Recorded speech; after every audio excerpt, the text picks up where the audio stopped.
mistake and say, "What a fuss about nothing." Narrow and self-righteous people, only capable of judging the lives of others by their own, are apt to condemn those who make this tragic error, to condemn them for life to the dungeons they have made for themselves. You know the expression, "She has made her bed, she must lie on it."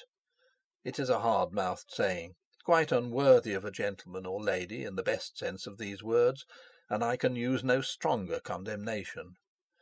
I have not been what is called a moral man, but I wish to use no words to you, my dear, which will make you think lightly of ties or contracts into which you enter. Heaven forbid!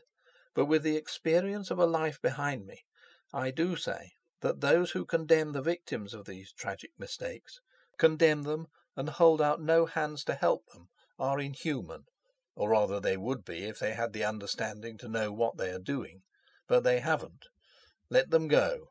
They are as much anathema to me as I, no doubt, am to them. I have had to say all this because I am going to put you into a position to judge your mother, and you are very young, without experience of what life is. To go on with the story.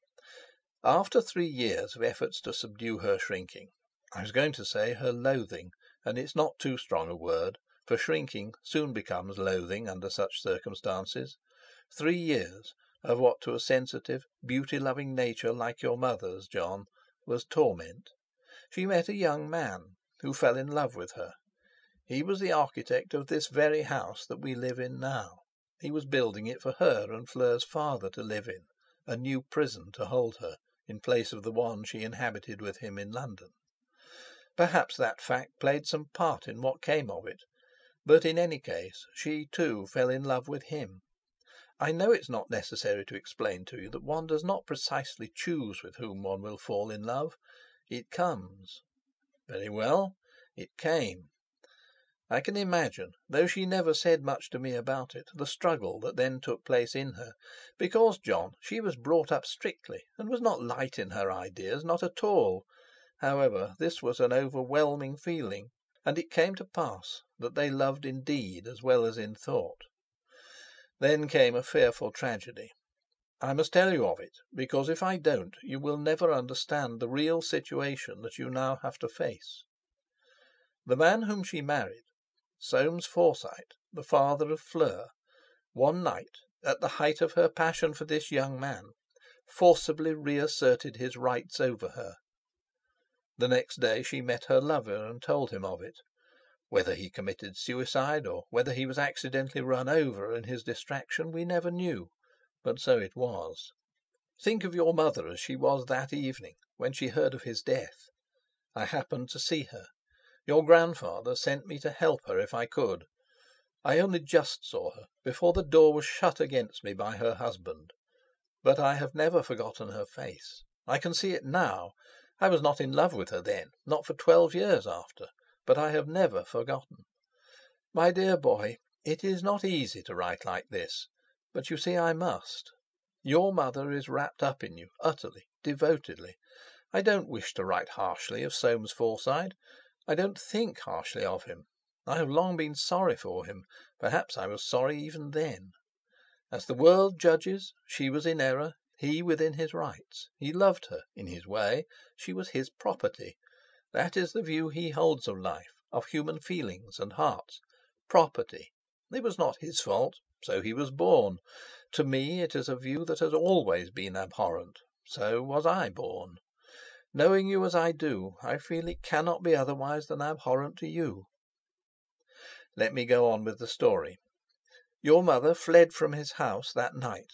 For 12 years she lived quietly, alone, without companionship of any sort, until in 1899 her husband—you see he was still her husband, for he did not attempt to divorce her, and she, of course, had no right to divorce him—became conscious, it seems, of the want of children, and commenced a long attempt to induce her to go back to him and give him a child.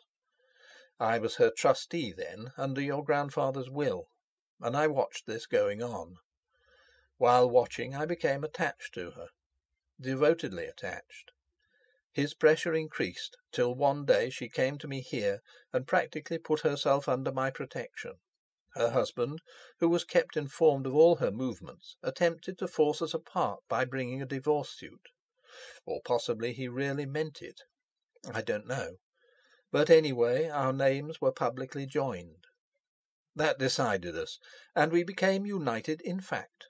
She was divorced, married me, and you were born. We have lived in perfect happiness, at least I have, and I believe your mother also. Soames, soon after the divorce, married Fleur's mother, and she was born. That is the story, John. I have told it you, because, by the affection which we see you have formed for this man's daughter, you are blindly moving forward to what must utterly destroy your mother's happiness, if not your own. I don't wish to speak of myself, because at my age there's no use supposing I shall cumber the ground much longer. Besides, what I should suffer would be mainly on her account and on yours. But what I want you to realise is that feelings of horror and aversion such as those can never be buried or forgotten. They are alive in her today. Only yesterday, at Lord's, we happened to see Soames Forsyte. Her face, if you had seen it, would have convinced you. The idea that you should marry his daughter is a nightmare to her, John. I have nothing to say against Fleur, save that she is his daughter.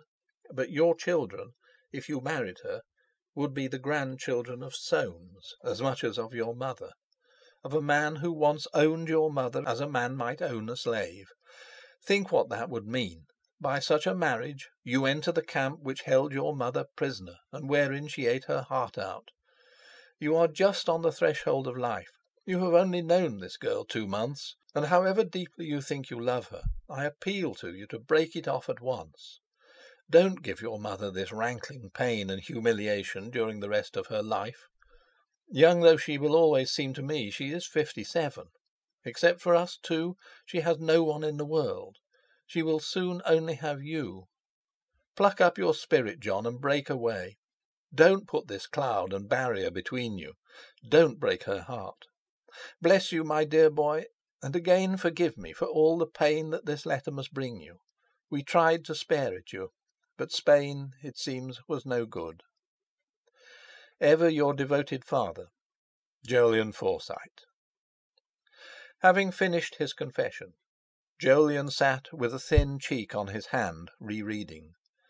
There were things in it which hurt him so much when he thought of John reading them, that he nearly tore the letter up.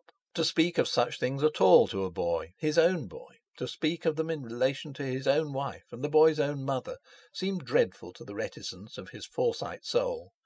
And yet, without speaking of them, how make John understand the reality, the deep cleavage, the ineffaceable scar? Without them, how justify this stifling of the boy's love? He might just as well not write at all. He folded the confession and put it in his pocket. It was, thank heaven, Saturday. He had till Sunday evening to think it over, for even if posted now it could not reach John till Monday. He felt a curious relief at this delay, and at the fact that, whether sent or not, it was written. In the rose garden, which had taken the place of the old fernery, he could see Irene snipping and pruning, with a little basket on her arm. She was never idle, it seemed to him, and he envied her now that he himself was idle nearly all his time. He went down to her. She held up a stained glove and smiled. A piece of lace tied under her chin concealed her hair, and her oval face, with its still dark brows, looked very young. "The green fly are awful this year, and yet it's cold. You look tired, Jolyon." Jolyon took the confession from his pocket. "I've been writing this. I think you ought to see it." "To John?" Her whole face had changed, in that instant becoming almost haggard. "Yes, the murder's out." He gave it to her, and walked away among the roses. Presently, seeing that she had finished reading and was standing quite still, with the sheets of the letter against her skirt, he came back to her. "Well?" "It's wonderfully put. I don't see how it could be put better. Thank you, dear." "Is there anything you would like left out?" She shook her head. "No, he must know all if he's to understand." That's what I thought. But